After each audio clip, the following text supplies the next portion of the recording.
What's up, everybody? Welcome back to another edition on a Thursday of Fourth and Go. I'm Dave Kleckner. This is Mark Tomasini, and we're here for a special edition. I say that all from, so many angles because it's one of the greatest weekends of sports this kind of the year it brings you. We got NFL free agency. We got World Baseball Classic. We got NCAA tournament. We got NBA. We got NHL and spring training all hitting you at one time. That's a lot. And we'll get through all of them tonight. Like I said, I'm Dave. This is Mark. What's up, buddy? What up? What up? Yeah, I'm as the kids would say, looking like I'm smelling like a vacation. Just getting back from Marco Island. Actually was at the Red Sox spring training facility in Fort Myers before my flight home yesterday. So it was good time, good weather. Got to enjoy everything that Florida had to offer. And, it's good to get back to talking about sports. It's one of the best times of the year, especially if you're an NFL fan, because the NFL usurps itself every year with the drama, and it just gets better and better. We're always captivated. We're always tuned in. There's so much to go through. Now I'm just excited to do it. Yeah, it's good stuff. I actually had a quick trip to Florida as well, but didn't have the fun you had. That will be coming up one of these weekends here for sure. But let's start with the NFL free agency that was, is, and still going on, future perspectives, because we still got a few floating out there that really haven't settled into a nest per se yet. But looking strictly at the Philadelphia Eagles, I listened to a few of these shows, being at the airport, wherever I was this week. I tend not to watch a lot of ESPN because I'm working typically, but they're all like the Eagles have the worst, free agency period so far. Like, were they not watching over the past year? Yeah. We had a lot of guys that we were going to lose. It was just going to happen. That doesn't mean it was going to be the worst. And I think now we're starting to rebound a little bit here and make some moves. But the biggest to me so far, and then give me your biggest, for me, it's Jason Kelce. I'm just so pumped that he's back.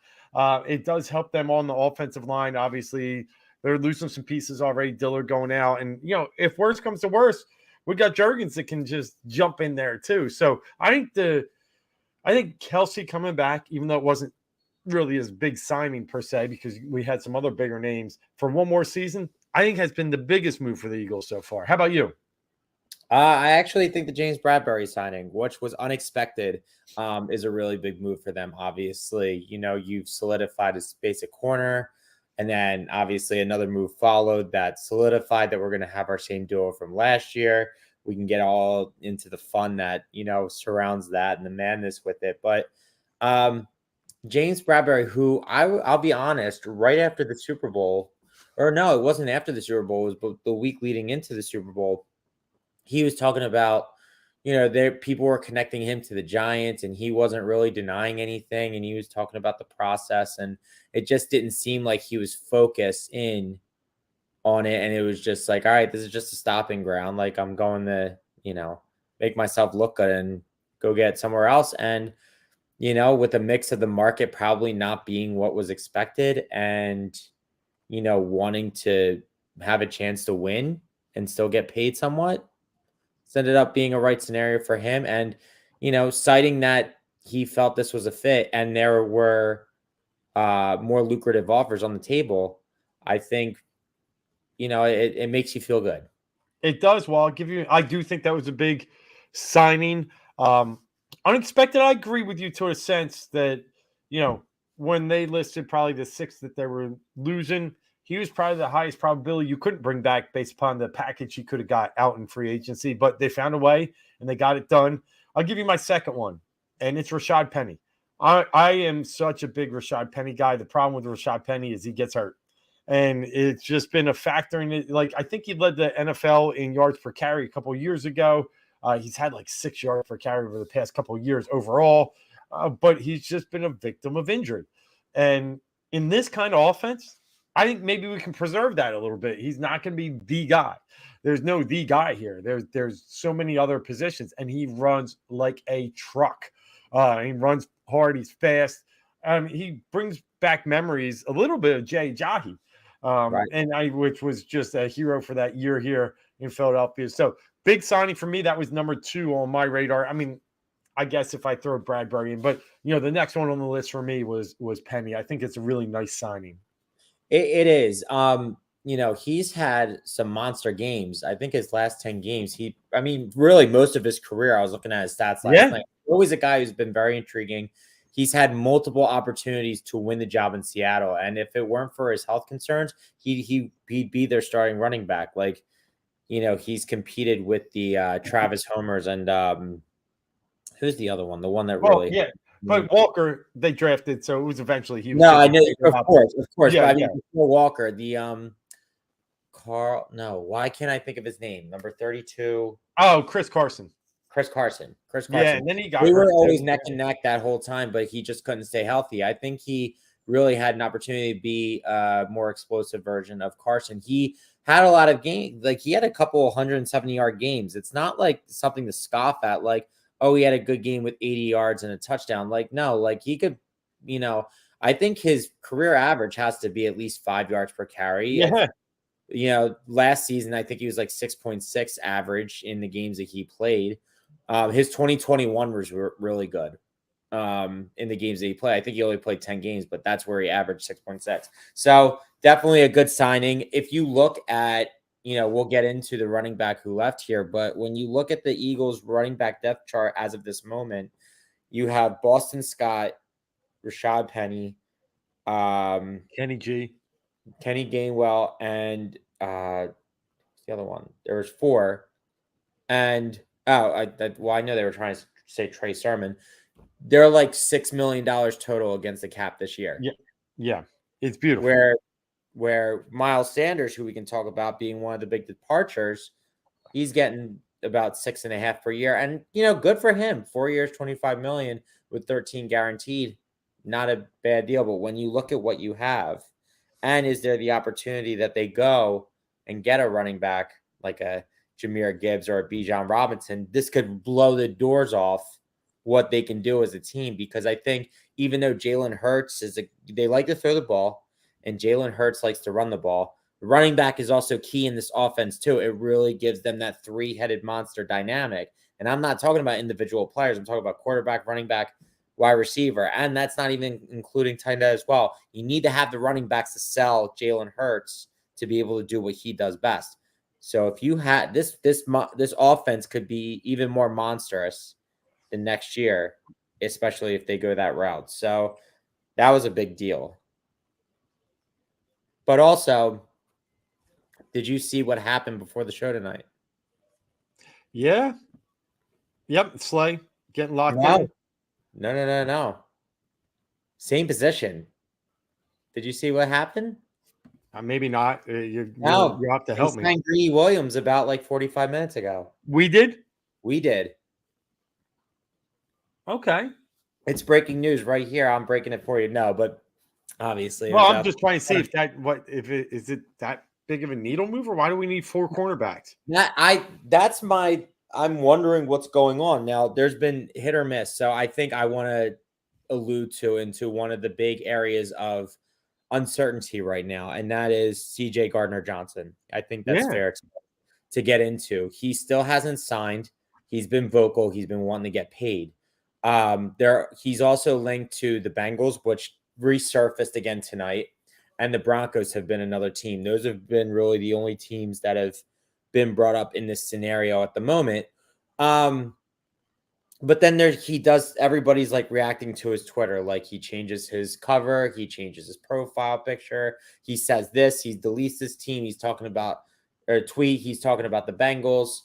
And I wonder, I doubt it. I really do doubt it. But I do wonder, is this a potential low risk move for them to use Greedy Williams in the safety aspect if they feel they need a cover safety? I think that might be the option. Obviously, we'll go into another key loss that we lost at safety. If we happen to lose Gardner-Johnson, because the market's really pretty dry when it comes to safeties, and it doesn't look like there's a lot there in the draft, does this move be a low risk, low cost, opportunity for Greedy Williams to be a safety and play the Gardner-Johnson role? Now, you're taking a humongous chance out there if that's your scenario. If you got Reed Blankenship, who's physical but can't cover, and if you got Greedy Williams, who's been playing cornerback most of his career. That's just my initial thought when I heard that signing. No, I got you. And yeah, I see it flashing up on ESPN. It doesn't, whatever. I mean, I'm not, I'll have to see what they do with that. I think there's been I think bringing Fletcher back and bringing Brandon Graham back were actually, but it's a good, I'm glad you're breaking it. I hear you. And they'll have flexibility there, but I just they need a safety. Don't sell me that this guy's going to be a safety. That's where I'm at. That's what I mean by the whatever. Yeah, of course. I'm just saying that's I found it interesting. Obviously, like you said, we'd have 4 bona fide quarterbacks. We don't need 4. We only need 3. And there's nothing wrong with having depth. But they also, brought in a lot of free agents that we talked about last year. And undrafted free agents. And then that's not even including Zach McPherson, who was a 3rd or 4th round pick last year. Right. That's why my question is, he's kind of a failed cornerback experiment in Cleveland. Does maybe Howie try does Sean Desai think that he could be a safety instead? That's why I bring it up.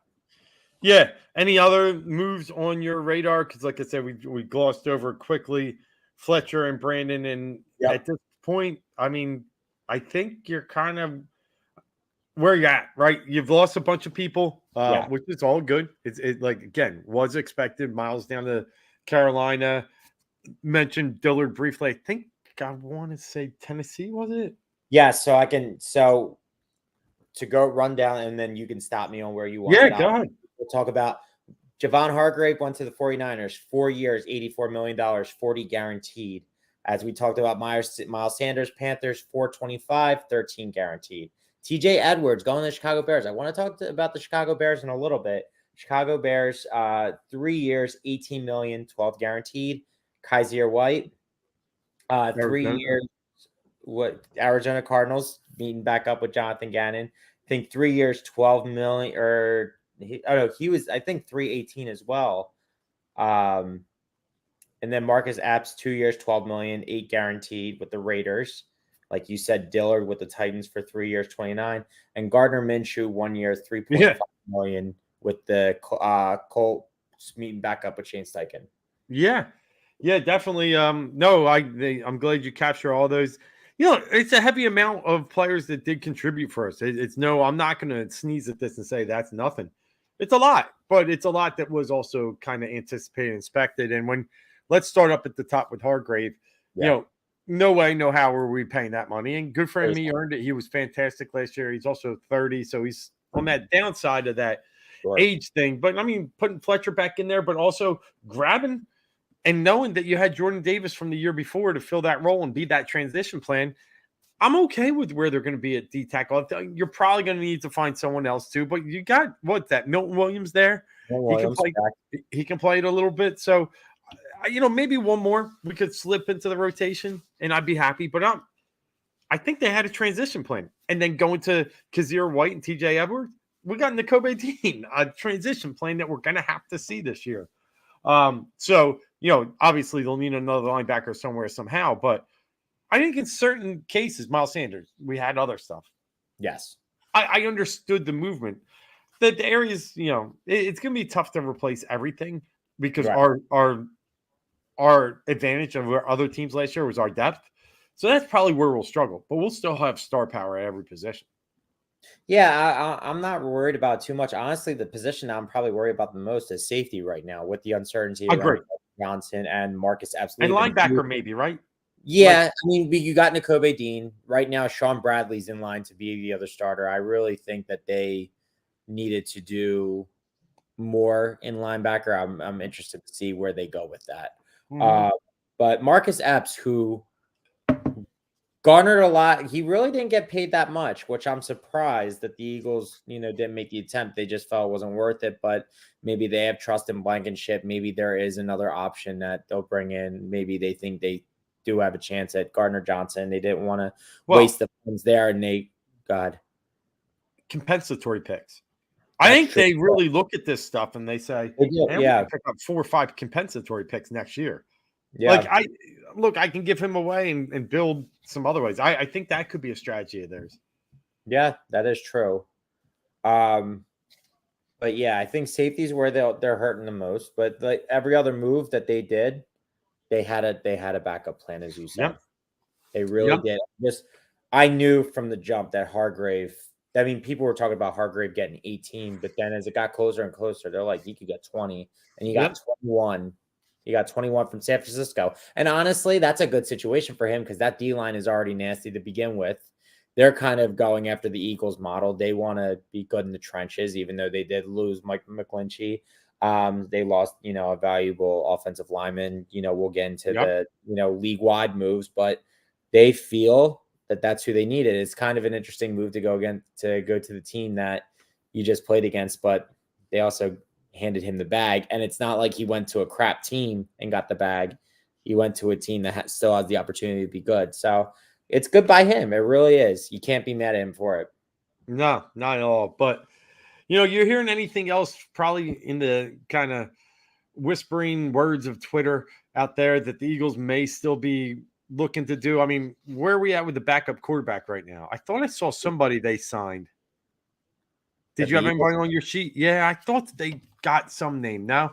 no, they not. I'll have to go back and look, but I mean, there's nothing on here that they've officially done. Everybody had us connected to Jacoby Brissett, and Jacoby Brissett is in Washington, I believe.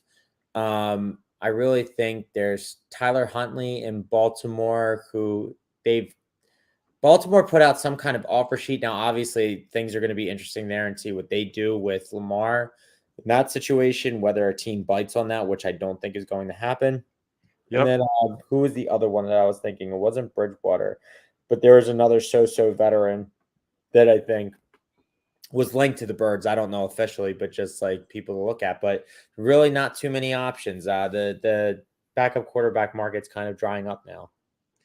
Yeah, I guess you could maybe just, try and pay it in the draft again, which they did, in years past. But and it will get you cheap there because you're gonna have to pay up for Jalen, obviously. So we'll have to see. I think in the end, like you said, safety will be an interesting position. I don't know how they get it done with Gardner Johnson after getting, you know, Bradbury and then redoing the deal for Slay. I don't know how they get it done, but we do know one thing. It's ski mask season. That's what I heard one guy tell me. I mean, he's right. Howie's always got that ski mask on Yeah, and he does. finding ways to rob the bank and finding ways to rob other teams. So, there's still more to come, and Howie will be definitely active in his ways. I really am hoping he holds on to both first round picks this year, just because, like I spoke earlier about this compensatory stuff that they're going to get with Hargraves and some others. So, I'm hoping that he uses it because now losing the pieces, you gotta restock the shelf a little Yeah, bit. So replenish, of course. we'll definitely see. Hey, speaking of that, NFL free agency has been, as always, quite of a buzz. I'll start with the quarterback carousel. Um, Fucking Rodgers. What a Yeah, fucking piece of shit. Now he's putting it back on Green Bay. They don't want me. Oh, I would be a Jet if they could just figure out compensation. He's always got to be about his damn self. God, I can't wait to see them lose. But with that said, I thought the biggest move of all of them it was Jimmy G to the Raiders. I really think that's a really, really good situation for the Raiders and for Jimmy. He's got the weapons and he's got McDaniels, that comfort zone. And they weren't that far off last year. They lost a lot of close yeah. games. They could bounce back pretty quickly. I thought that was probably the biggest move so far from a quarterback positional status. Yeah, absolutely. I mean, I think when it comes to the numbers that were given out, everyone's going to look at Derek Carr to the Saints. But I agree, Garoppolo is the bigger get, the bigger play. It does. If Jimmy's healthy, that team's going to be very interesting. They were able to tag Jacobs, Yep, so he's under team control. for now. At But yes, first, it looked like it. At first, it looked like the Devontae was on his way out. Was upset about it, but he's good. He said we're ready to get to work. I did find that interesting though because him and Derek Carr were in Fresno State together, and they were close. But Devontae's going to do what Devontae's going to do. He's fine. Um, They did trade Darren Waller, which I thought was interesting. I know they picked up somebody, Josh Oliver or something like that. I think he might have been the Raiders. Well, I always loved their backup. Oh man, it'll come to Oh, me. oh, oh, Morel or Yeah, Morneau. Francis or Moreau or something like that. Yeah, Yeah, yeah. yeah. He did get a lot of play for being a guy that was behind Darren Waller. Well, no, Darren Darren Waller Waller never played. Darren right, was hurt, so Moreau got a lot of chances to play because of that. But yeah, right, now Giants are getting 8 to 10 games. That's what they're getting in that trade. yeah, But it is a nice move for them. it is I, Danny Jones needs a as tight many end. weapons as possible. Sure, of Yeah, course. yeah. But what? Any other moves that caught your eye? Um, when I look at it, I mean, there's like there are moves. It hasn't been. I think there's still a couple pieces that are hanging in the balance. Obviously, the Rodgers situation, the Lamar situation, it kind of holds up the works. So not like it does to quarterbacks, but there's also a lot of other things. There's still pieces in the air. You got Odell Beckham in the air. You got DeAndre Hopkins, in the air. You look at the wide receiver signing. The biggest signing so far has been Alan Lazard, 4 years, 44 million, going to the Jets. Yeah, That's alluding that Rodgers is going to be following him to New York.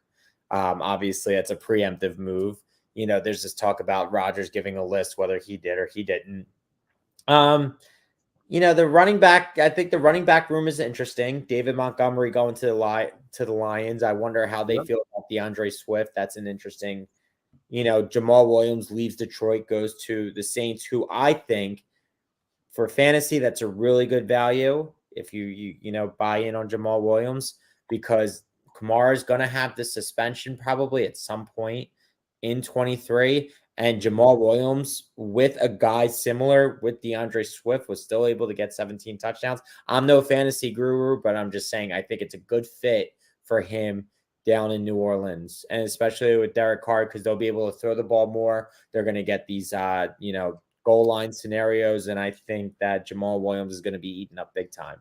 I find that to be interesting, and it's only 3 years, 12 million. It's not that. Yeah, the only thing I'll add there, though, if you still have Taysom Hill, you got a vulture down low. He's not getting 17, but I hear you. I think it's a good move for them for sure. Yeah, but I look one thing that I found really interesting, and to most people, they're not going to even know who this guy is, and I really didn't know of him too much, but just to see where the offensive line market is. Chris Lindstrom, he's a guard for the Atlanta Falcons. He gets 5 years, $105 million. I Guard. saw that because it's not about him, whether he's good or he's not. He is. But one, they don't have a quarterback right now. So that They do. already Desmond Ritter. That's who they're going with. Yeah. You really think that's who they're going with? Yeah. He was It makes drafted, pretty high last year. it makes me feel like they still, even though they said they wouldn't go after Lamar, it still makes me feel like something could be going on with that. Well, But yeah. I mean, I agree with you. If Lamar's, gettable, yeah, it's worth going over Ritter. No doubt about it. I'm with you. But what I find weird is to pay a guy $100 million as a guard when you don't have a quarterback. Yeah. Like, I think you want to try and protect him, but to me, the guard market now is just out of control because you pay your left tackles $100 million, not your guards. Yeah. Just that seems like I wonder what Atlanta's doing, and then they paid Jesse Bates $16 million a year, Yeah. which is probably the reason why Gardner Johnson is still not signed at this point. Yeah.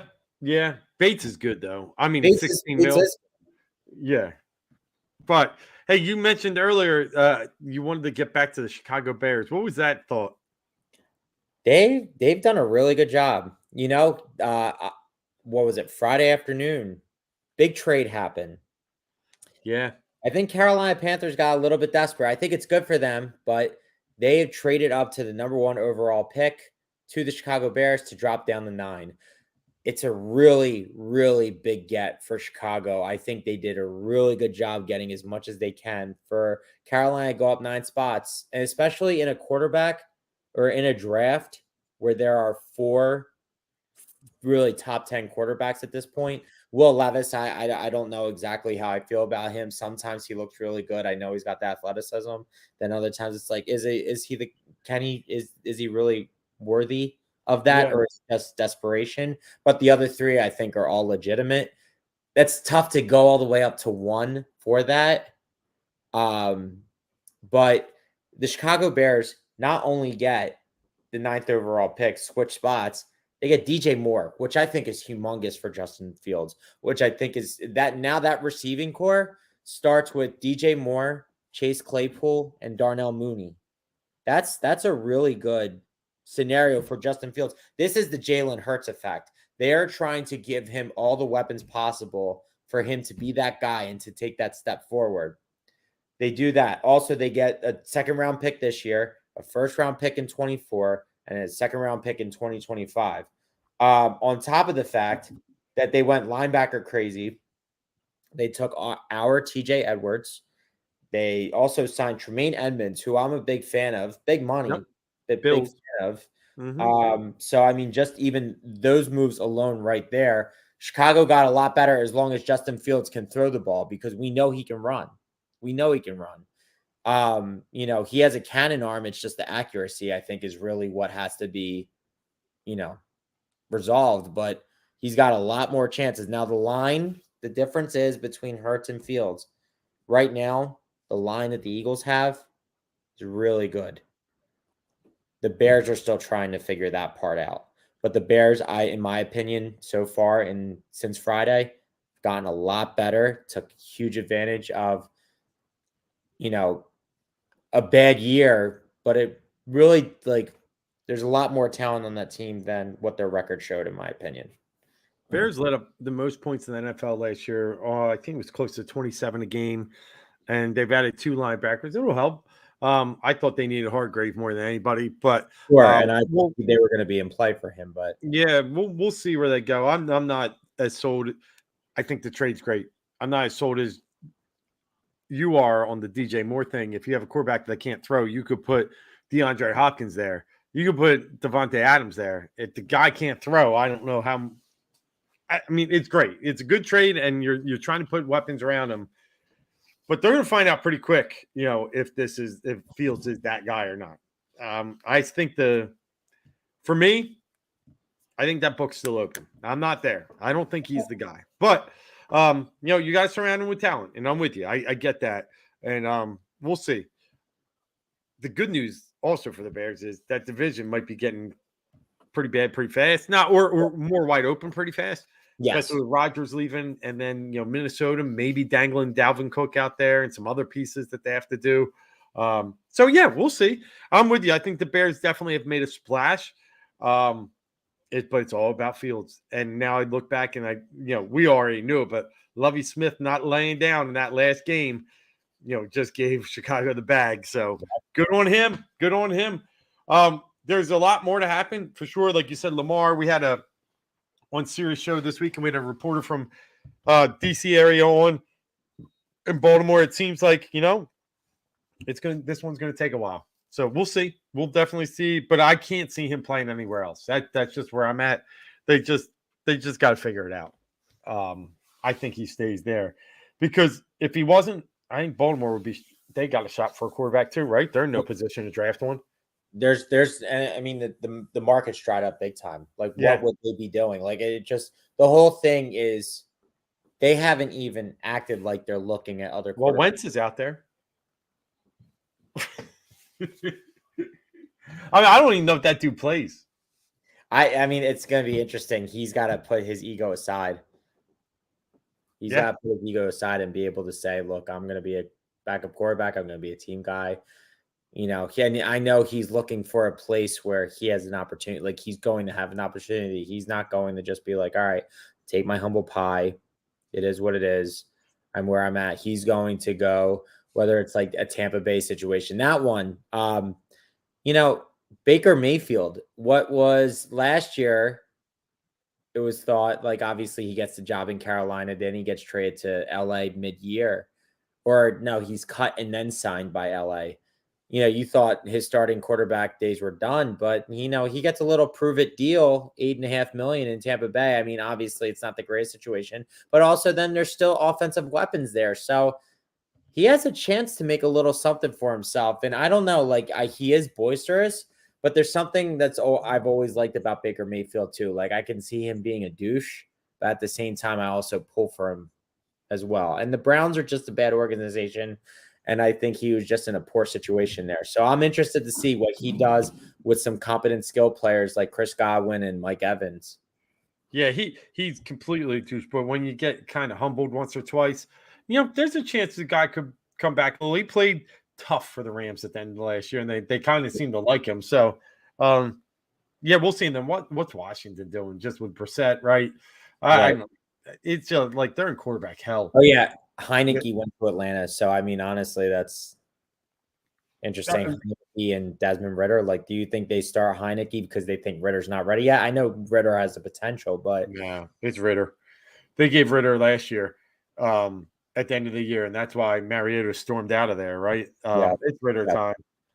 Yeah, I mean, at all, we're getting to the point where we're starting to see a clearer picture of what the season's going to set up as. And there, one last piece of news in the NFC East, looking like Zeke Elliott will be cut, but the Cowboys have done all right in free agency. They're going to let him go in June, but they've already told him. I guess it's just part of the deal with how the cap will hit. But the Cowboys will be.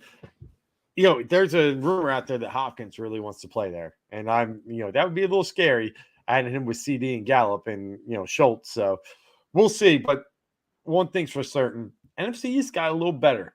The Giants, they kept their guys. They're adding pieces like Waller. Cowboys are still there. It's going to be a good division once again.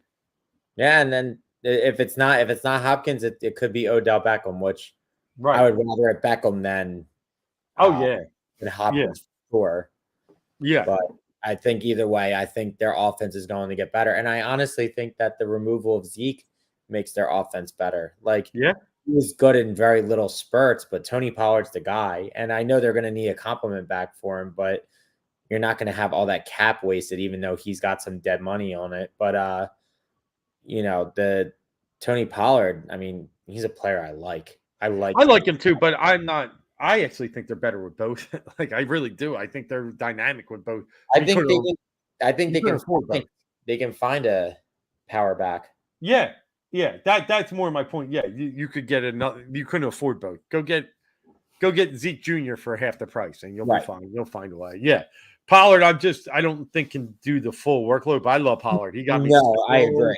He took me to a couple of titles this year, so I love Pollard. But Yep. All right, that wraps up NFL. Let's move over to the NBA, which if you see me turning my head here and there, I got the TV off to which is my left, looks like screen's right. But watching some college hoops, but we got to talk NBA basketball. And last night we had a feisty one over there. Well, I should say up there near the Great Lakes in Cleveland, Ohio. And the Sixers rumbled to their sixth straight victory and winning. This is key, winning the season series with the Cleveland Cavaliers 2-1. So not only being up, but I think 6 in the loss column now, they're up that tiebreaker. They're not. They weren't going to catch them anyway, but it just adds that, extra stability and keeps the Sixers really in contention for the 2 seed now, as they have the same amount of losses as the Boston Celtics. And if you can start looking a little bit forward into the month of April, we're going to see the Celtics here one more time. But the Sixers looking good, man. Harden again, dropping the dimes. Embiid, the big news today is he is now the odds-on front runner for MVP in the betting markets. I remember when I got him at like 15-1 early in the season because all the Jokic love. That's feeling pretty good right now. But yeah, it looks like he's either tied or the lead now. They have pretty much the same record as Denver, and just his overall dominance of this league, I think people are starting to admire. But he's got a game against Denver coming up again, so we'll see. But all in all, good win last night. Yeah, so I was on my way back. I didn't get to catch much of it, but they took care of business. And it's the thing is from what I saw and read and everything like that, they were sloppy early, but Embiid was just dominant. He was a little sloppy with the basketball a little bit, but he just keeps them. He gives them that extra step. He gives them that extra push. Sometimes I know we talk about sometimes he plays for me, but when you are that guy, sometimes he's just got to be the one that takes those shots, and he's going to force the issue and he's going to make it happen. And until it's not falling, like very rarely is it that he's not falling and he's not contributing some way. Like even if the shots aren't falling in the field, he's Right. getting to the foul line Yeah. and he's putting up his points there. He'll have his 5 for 17 nights, but he goes, 14 of 16 at the line. Like an MVP is going to get you points. That's what they do. And lately he's been playing better offense as of late. So it's like, he does a lot for you on both sides of the ball. And now the media is starting to wake up. The country is starting to wake up, finally seeing what's going on. I got him at plus 400, I think, like 2 weeks ago. Yeah. Now he's like minus 110 in some books. So it's shown his play has been a big part of the reason why his number is obviously high. He's at the top now. But there, and honestly, I know this schedule is tough, but at the same time, they have some, real games that they can just make up some work and just, pull further away. And now they're right there with the Celtics. They have the same number of losses. I think they're just 2 wins behind the Celtics. Yep. So Boston has kind of been on the downslope a little bit as of late. They, obviously they started off the season amazing. I mean, I think it's still hard to see them taking over Boston, but it's more realistic now than it was. My number was 13 to 1. I said 15, but yeah. I mean, he was completely disregarded. Mine, I placed on October 19th, but to your point, the fact that they're right there with Boston now, the team that everybody anointed as the best team in the East, who is not anymore, you got to give this guy some credit, if not all the credit. It's that time now. He's going to lead the league in scoring. Luka's falling off, right? It's amazing to watch, and he is getting better in every aspect. He had a huge block against Mobley last night, and we know, defensively, when he wants to, nail it down, he can really be a force down there and can change games on that side. So, man, I'm cheering for him just because I know he's earned it. At least one out of the last 3 years. He should have got one. Give him this one. It should have been last year. And I agree. There's one stat that I heard the other day, or about 3 weeks ago. I think it was Kyle Neubeck. He said, I think only one guy has played 69 games or less and won MVP. That's right about where Embiid is at. But what he's doing is, starting to show that it is a lot different. And Embiid, he's starting to pull away from Jokic to where he might actually do it. And it's funny, you see things like Boogie Cousins talking to Rachel Nichols today. And, it's almost like even the media is like, well, Giannis or Jokic. And he's like, what are you talking about? He's like, Embiid. He's like, Embiid deserves his flowers. Like, those guys have already gotten their MVPs. But she then retorted like, well, if you look at the numbers, and he goes, if you're talking about the numbers, Embiid is the best player statistically right now between them. And no disrespect to those guys. They've gotten their flowers and they've won before and they'll probably win it again. But what Embiid is doing this year, I think it's time people start opening their eyes and see what's going on. This big man is doing things that, hasn't been done before. Yeah, I'm not even sure people have to open their eyes. I think they're opened.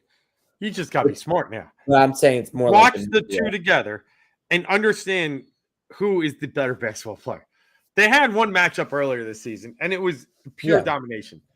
Don't make him go do that again to him. Let's just anyway. Nope, he's gonna do it all over again too. I would love another 45 to 22. Yeah, that's what it was. Yeah. But anyway, Sixers are looking really, really good. Harden shot looking good. They're spaced out well. Maxey, chipping in. I love, the more I watch them, the more I really am starting to, find a kindred spirit, a liking to PJ Tucker. I just think he gets in there and does what he needs to. If he takes 3 shots a game, that's fine. Just sit in that corner and hit it when you're open.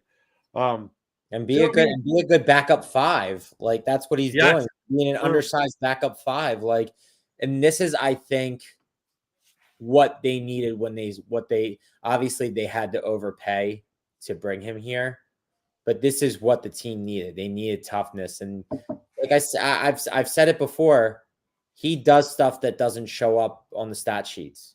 Yep. And you Yep. just you kind of take it. And he's been a part of championship teams and deep running playoff teams because of his toughness and his experience and the things that he does that doesn't, lead to points. Yep. No, 100%. Interesting. I got asked the question today from my son. We were driving somewhere in the backseat. He said, "Dad, who do you think's getting to the second round of the playoffs in the East?" And we're walking it down. I do think the Sixers' best matchup is the Nets. I think that would be good if they get the Nets there. They really have no inside presence. And obviously Milwaukee and Boston, I think, will be in the driver's seat in their series. But that Knicks Cavs series looks pretty interesting. Spider, Yeah. they wanted him in New York. They couldn't get it done. He goes to Cleveland, and I'm wondering, I think it looks like a great series coming up. If that's where it falls, just who would you lay there? Because I think they're both tough teams. It's pretty even. It Yeah. really is pretty even. The Knicks have been better than we knew the Cavs were going to be good. Excuse me. And I think that, and I thought the Cavs would be better. They're still inconsistent. They're still young, in my Yep. opinion, for the most part, where I think in a year or two, they could be more of a force. But things are coming together right now for the Knicks in the way that they are. Jalen Brunson has been big for them. You got Julius Randle playing like the lottery pick that he was many years ago. Everybody stepping up in a scenario that I think this is really an evenly matched series. I Yeah. really do. It's a toss up. It really and I would wonder what the betting lines are, but to me, it screams toss up. Yeah. I lean Cavs just a little bit. I think they're a little bit deeper, and well, I'm only saying deep because last night they had a really good bench role. Levert played well. Seti Usman did, And but I think they're bigger. I think they're bigger. yeah, a little bigger with Allen and Mobley. So I lean Cavs, but when I look out in the West, things wide open. And Yeah. and again, going back to the question, then they asked me at the West, and I still think it's Phoenix or Golden State. They think it's Denver, but I can't. I don't see it in Denver. Yeah, I don't know about Phoenix. I mean, it's tough. But there's and then they're thrown off with Durant being out for a while. So But that's even without that, but I know you lose Bridges and Johnson, so you do need Durant. I get it, but yeah. they still got Aiton Paul and Bad Boy Booker. Yeah, no, I know. I mean, Yeah. I guess so. That one's hard to tell, but what's really been amazing and interesting is Sacramento, and Yes. I do love that team, and you know me, I've made it through and through, and I've worn the jersey on here. I'm a big De'Aaron Fox fan, always have been. He's playing lights out right now. Yeah. He is No, he lights is. out, and they have a chance of winning the West, or not the. Well, I mean, technically they Their have a chance conference in the West, or but their division, whatever. Yeah, Pacific, yeah. Pacific Yep. Division. I think that's a real possibility, and good for them. They're going to make the playoffs, and like I said, De'Aaron Fox is just a stud. And this goes back to because it's that time of the year. It's March Madness, and I honestly think I know it's not something we brought up, but just something as of recent history that's just really always toggled my mind. This was obviously. I even said to my friends tonight, like, I'm usually more locked in on the tournament when the Sixers are in the lottery. It's just kind of where I'm at when it comes to college sports. I'm always looking for the draft because, I take precedence on pros over draft. I mean, pros over college. De'Aaron Fox had one of the craziest runs before he came out, and he made a name for himself. He put himself as a top three, or, well, I guess top 5 pick that year. But you look at it now, what he's doing. That was all set up by an amazing run that he had because Monk was the guy there. That's the funny part about it in Kentucky. Monk was the guy. De'Aaron Fox, not only did he, start lighting up the stat sheet in the tournament against Lonzo Ball, but he was D'ing down guys too. I'm telling you, it just, to me, that's one of my all-time college basketball performances in a tournament. De'Aaron Fox. Yeah. No, you've said it, and I know you have an affinity to him, which I don't blame you. Great player. Would have liked that trade to come here, but Harden's doing well, and we'll see how that gets us. But all right, that's it for the NBA. Let's move on to baseball, and let's go into what we call the World Baseball Classic. Look, I've been dialed in. I've been watching it. I've enjoyed it. And last night we got an all-time what we'll call kind of star-powered win, and that was Mike Trout finding a way to get all 3 RBIs. USA beating Colombia 3-2. Mookie Betts scoring a couple of the runs. It was Trout, it was Betts, and a little bit of pieces from the bullpen. It's been fun. USA was kind of bullied around in one game against Mexico. Yep. I don't think they were ready for that, energy and excitement, but Mexico sure was. But they found a way. They found a way, and now they're matched up, paired up against Venezuela in what is the quarterfinals. So it's been fun so far, but the big news coming out of it, injuries. Yep. Injuries, yikes. Yeah, I mean, we look across the road or, up I-95 and you look at, Puerto Rico, who ends up dethroning the Dominican Republic, who I thought all around had the best team going into the World Baseball Classic, both because let's be honest, US, they don't have pitching. They have nobody. Nobody showed up. Yep. Power lineup, but the pitching's not there. Nobody showed up for them. Where the Dominican Republic had obviously a power lineup, but they also had good pitchers. Yep. And it didn't work out for them. So Puerto Rico's celebrating their win, and Edwin Diaz, Mr. Timmy Trumpet himself, love it, who lost his mojo once they actually brought Timmy Trumpet to play live when he came out. And it ruined everything. He's lost his mojo since, and they paid him I think it was $105 million or something like that. It was obviously $100+ million for a relief pitcher, which I thought was over the top money, but it is what it is. Again, he had a great season last year, and he's had career up and down.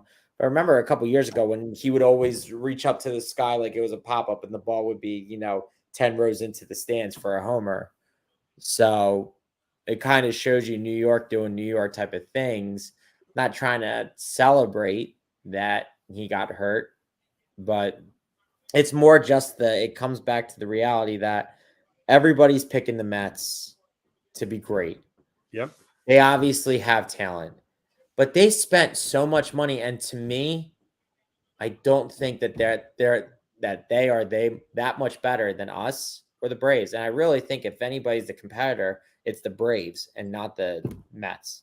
Not saying the Mets are bad. No, I had the Mets as third place. I wasn't even joking. A couple of my friends were like, "Oh, this kills us." I was like, "Yeah, I feel bad for the guy, but you were third place anyway." Like, and listen, I respect the Mets. They probably head to head they give us more problems than the Braves, right? But in the end, I think the Braves are the better team. No doubt about it. I'm with you. And I think the Phillies have every right to be that 1 or 2 with the Braves in the East right now because of their mental fortitude and obviously there's the offseason acquisitions. Now, speaking of the Phillies real quick here, I'm a little nervous about the back of the rotation. I know it's early. I know they'll figure it out, but Ranger Suarez came back from the WBC as we were just talking about with a little twinge in the elbow. He said he's fine, but Falter, didn't he get dinged up too? I'm not certain. I think I don't think he's made every appearance. So if you're not mistaken, we're definitely going to be pushing a little bit. Yeah, well, Painter, we know, got to hold him back. He's going to stay down there. They'll figure that out. I'm just watching a little XFL here, watching my boy Ben DiNucci ripping around. But I think the Phillies in general have a few questions that they need answered out of the spring training. They might not get them answered that quick when they come back up north here. But the back end of that rotation is going to be one. The offense is not going to be one. They're hitting the ball a ton in spring training, which is good to see. Roger Clemens' kid hitting a couple bombs from them. They're going to be okay. They'll have some tough decisions to make who gets those last few roster spots. I'm not sure it's going to be Derek Cole. We'll see. I was thinking it would be, but you got some room to move him down. I think Clemens might make it. Be interesting to see. Definitely would be interesting to see. But the going back to the pitching for a second, Taiwan Walker looked good the other He night. did. Oh my gosh, did he Yeah. ever? Yeah. Yeah. What he was on Cuba, right? Is it? No. I know I can't even think of who he was. I just happened to see. He mowed down. He had 8 Ks. That's what I remember, and I just forget if it was Venezuela or Cuba. He's not. Venezuela or Cuba, one of those, yeah. Yeah. But he looked. Yeah. Yep. And yep. Which is good.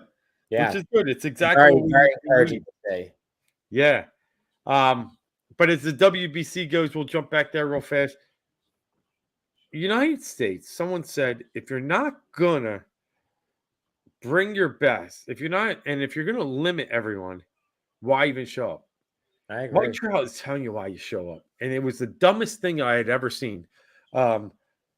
These guys are out there because they want to be there, and then once they want to be there, you let them be there, and they play their butts off, and that's what they're doing right now. And hey, are they going to win it? I don't know. Japan is already into the semifinals, so is Cuba. So we'll see. But in the end, the guys that are there trying, okay, and they want to be there. Mike Trout saying it's one of the coolest things he's ever done. Well, it's true because he's really never made the playoffs, but it's one of the, these guys. They want to play for America. They're saluting everybody. I mean, Schwarber had a bomb. Turner's had one.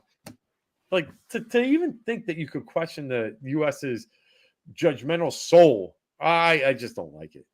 I mean, I'll just say from a outsider's perspective, even though I'm an American, no pitching whatsoever. It's just weird that there wasn't any pitching. And then they are.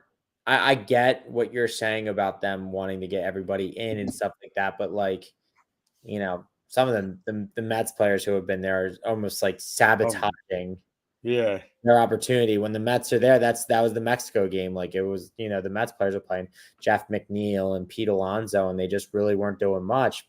See, when the Phillies were in the lineup, that's when things got good. All three Phillies contributing between Schwarber, Turner, and Real Muto.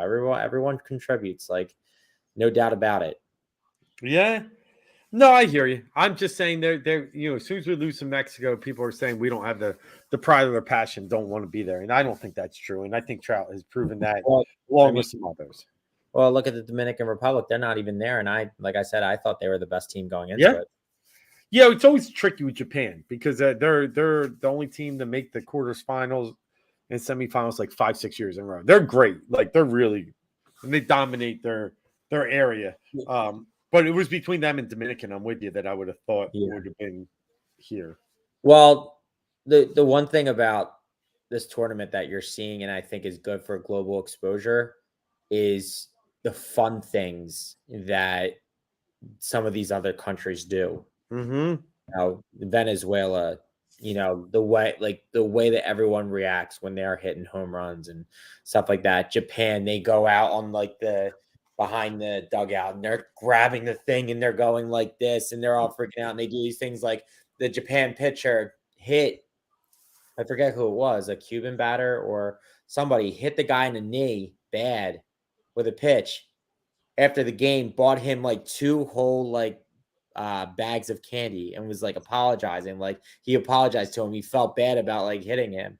Yeah. And he ended up like 2 huge shopping bags full of candy, like whatever he wanted or whatever. Because he was like, I wanted to apologize to him. I felt bad, but it's a different Japan. I feel like Japan really does baseball well over there. Like they let the celebrations happen. Korea too. Fun, right? Yeah. They know how to have a good time playing baseball, and that's what it has to be. And I know sometimes I'm guilty of it too. Like some things are hokey, but for the most part, like bat flip the ball. Like everyone's worried about their ego and not wanting to get showed up. Like guy hits a homer off of you. You threw a bad pitch. Go strike him out next time. Call it what it is. Yep. Get through like that. But there's, they make it fun. They make it real fun. And that's what we get to see. We don't get to see that all the time. And this is that moment where we get to see that. Yeah, it's great. It's great that it's back. 6 years and counting. Americans were the last team to win back in 2017. 2021 got canceled COVID. They kind of moved this one up a little bit, and exciting to have it back. Injuries are always going to be a factor in everything. The patellar tendon today is no joke, but hey, that's how they celebrate, man. That's, listen. It's a freak accident. It really, really is. And I don't mean to put this down on anybody, but the bottom line is he is a closer. I mean, it's not every day Betts, Trout, Turner, Right. 162 game guy. So, Betts will figure it out. But yeah.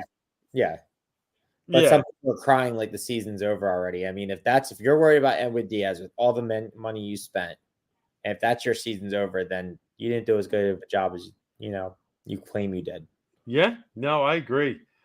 All right, brother. That pretty much wraps it up for me. Yeah. I'm trying to think here. We hit it all. The only thing I'll get to is NCAA tournament action. It was awesome today. Settled down after getting back like you and got to see, what kind of near the end of the workday, Virginia and Furman come on with a crazy way to win a 13-4. Then you have Princeton just up north of here, knocking off Arizona, the 2 seed. It's been wild already. This one's wide open. Duke looked great. I do think they are a real force to be reckoned with as a 5 seed. Houston's struggling a little with a 16, but they look like they're starting to pull away. So Houston's a team I think, is going to be in it towards the end. And Bama's really intriguing and interesting because Brandon Miller's fantastic. Going to be a great NBA player one day. But the cloud over him, I just wonder how long you can really – they're going to ask questions after every game. It's just going to weigh on them. I think it's going to be a lot of baggage to carry. That situation to me is – and it's sad. A nightmare. It's a nightmare situation. Yeah. It's really bad. I don't think he should be playing. We're not going to get into that kind of stuff. By the way, I'm 1,000% with you. 1,000. It's bad. And I've read the reasons why he wasn't acquitted of anything, and they're literally like, we can't charge him. He brought the weapon to them. I just can't. The reasoning was, we're not a criminal law degree show or anything like that, but they said they don't believe that he had the knowledge of what the guy was going to do with the gun. You're bringing somebody a gun, so they didn't know what he was going to do with it. What was he going to? Was he going to put it in a case and display it? It's just like Ja Morant. He's in a club. Oh, it's not my gun. But I'm in a club, hanging around with a gun. You drop that thing, and if there's something loaded in the clip and it goes off and it shoots somebody, guess what? You just killed somebody. You just shot somebody. You guys start taking accountability and responsibility for things. It's insane. Yeah, I'm with you on that, and I know that was a tangent from the tournament, but I do agree with what you're saying. The Morant thing too. Did you hear what Memphis is doing now today? Did you hear what they? No, not today. So if they're playing in Miami, they leave right away. They have to leave Miami right away. They're not going to sleep over and stay the next night in those types of cities. So it's they talk about Morant getting this canceling, and then now they're going to they have to parent him and be and the rest of the team kind of has to suffer for it because he can't act right. It's a bad look. It's a bad look for a guy who, hopefully he does turn it around. But that's somebody who I really liked at Weber State, who made a really big impact on the tournament. Wasn't he Weber? Murray State. Murray State. Yes. Sorry, you were talking Dame time. I have Dame time. I forgot. Yeah. They're purple and white. Yeah, the racers were navy blue and gold. Navy blue and yellow. Yeah. I'm sorry, I mixed the two up. But I really liked him in the tournament a couple years ago when they made it, pretty far in there. But he's been just acting juvenile, and hopefully he can figure it out. He's a star. He's a star in this league, and he can do some great things. But that Memphis team is so unlikable. Oh, Dylan Brooks. I could go. I could go at least Draymond Green can be unlikable, but then there's times where like you do like the way that he plays basketball. Dylan Brooks is he's Yeah, just garbage. He's it, just it, it, they're like last year they were like coming up out of nowhere, but right. then all this talk, even Ja getting on the interview in midseason, they're like, he's like, I'm not worried about anybody in the West. They all stink. All I care about is Boston. And like, dude, you haven't won shit. You Yes. haven't got to a conference championship, and the shit with his like, all right, you got me going real quick. We're near the end Yeah. anyway, but What? like it all stems from his dad. Let's just be honest. And Yeah. you can call me the middle-aged white man all you want, but the way like he acts is just allows like he thinks he's a celebrity himself. It's And enabling. Yeah. and this guy is running with a crowd just like what AI kind of ran with here until he Yeah. had to get it figured out. And we've seen it. Listen, And I get it. I don't I even know get if Iverson ever really even got it figured out. Yeah, I'm not sure, but I mean, I get that you grow up in a certain area and you have some responsibility to your friends and people that have stuck up for you. That's great. That doesn't mean you have to let them carry on like this. You Yeah. got the money, you got the power. You need to shut some of this down. But Yeah. I hope he gets it right. I really, really do. One of my kids has a jersey of John Morant. He's not wearing it until we figure this out. But in the end, I'm not sure he will. And that's Yeah. just where I'm at. I watched his interview with Jalen Rose. He looked like he didn't give two shits. Nope. Like I'm telling you, the looks in his eyes and the little like curl up with the smiles, he ain't contrite. But again, we'll see. And I hope it gets all right because the guy is a phenomenal talent and could really change a lot of kids, lives. He came up from a really, impoverished area and he can really be a role model for a lot of those kids. So I Right. hope he gets it right. Yeah. Because the funny thing is, I feel bad because you know me, I cannot stand anything to do with LeBron James. But the one thing he does do Yeah. right is he does things the right way, even though I can't stand him at all. For Yeah. the most part, like when it comes to giving back and stuff like that. Well, that he does. Yeah. That's the giving back. I meant the right way of like There's tweeting other out things, things and there's other political things and all that kind of yeah. stuff that we don't get into.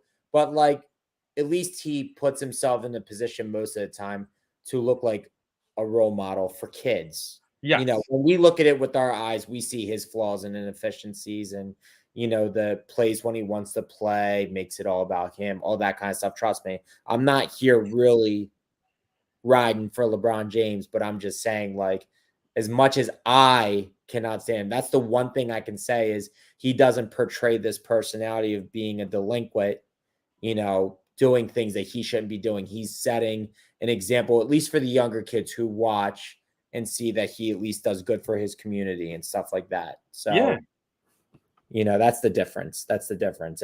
But because I love John Morant's talent, but it's just not going right for him right now. He's not helping himself at all. It's not, and he's not. And then Brandon Miller, there's scouts and team execs that are saying like he's a great player. He's top 10 pick. Like it's not even a thought. But like I said, we've really harshed on that subject. But no, it's unfortunate, and they do kind of overlap each other and come together in some aspect here. But hey, all I know is I can't wait to watch tournament games. Got some good, I'm an XFL guy watching that tonight. Got some World Baseball Classic. Americans play Venezuela on Saturday night. They go to Miami and relocate down there. And, obviously the Sixers got a couple, I think, cupcakes coming up. But then after that, everybody, said how tough this stretch would be. They had the hardest schedule, for the last, month and a half of the season. They're really faring well right now. And they got the Hornets coming up. And then I think they got like Pacers Indiana and double Bulls. Yeah. Got to get 3 out of 4 there. And then it's out to the Warriors, Suns, Nuggets. We'll really have a test on those 3 because the Warriors haven't won a road game since January, but they beat the shit out of everybody at home. So that'll be a good one. And I'm excited for where they're headed. I mean, just get me out of the second round somehow, some way. But, of course, I said a couple weeks ago, wasn't, they weren't going to be able to do it. Who knows? I'm still not backing off of it just based on what I'm seeing, but because they've done this to us before. But they're giving me a lot more hope than I had a couple of weeks ago. Agreed. Hey, all you out there, enjoy your St. Patty's Day tomorrow with some NCAA tournament action. I'm going to hit the links. It's going to be 64 around here. Can't wait to get out there and get a little warm weather up here in the Northeast. But for Dave, for Mark, this is Philly 444 plus so much more on the Heat Ratio Sports Network. If you get a chance, you got Sirius. Tune in to me Sunday morning, 7 to 9, channel 87 with Tony Cotillo. Yeah, we're doing some early work, but other than that, as always, check me and Mark out Wednesday or Thursday night. We're between the two. We'll always tweet it out. You know, whatever feels better for the winning aspect that we like to bring to you, we'll do it. Mark, you got anything else? No, I'm just ready to rock and roll, watch some basketball, and hope some more moves happen. So, oh, they will. Can't wait. All right, until next week, I'm Dave. That's Mark. Philly 444 plus so much more. Fourth and go. We're out.